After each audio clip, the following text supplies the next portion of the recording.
Hello mga mami! Happy New Year po! Tara samahan nyo kaming maglibot dito sa aming bayan, ang Gapan, Nueva Ecija.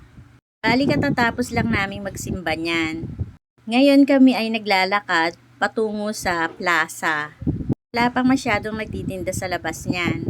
Hindi katulad noon nung hindi pa ganito yung ayos ng labas ng simbahan.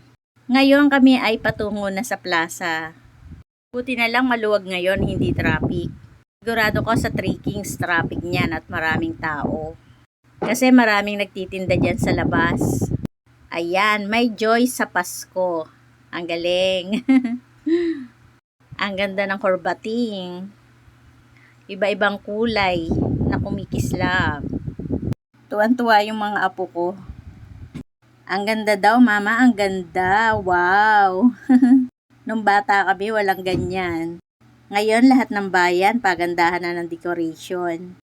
At kami nga ay bumaba na dito sa plaza. Kakain muna kami ng mga iho-ihaw. Ito ang nakakamiss sa plaza Lalo na yung itlog na orange. Tapos, pagkayari namin kumain, kami ay pumasok na dito sa loob. Gusto sanang sumakay ng mga anak ko sa Ferris wheel, tsaka yung mga apo ko. Kaya lang napakahaba ng pila. 2 pila pa. Isa sa taga-Gapan at isa sa bisita. Kaya kami lakad-lakad na lang.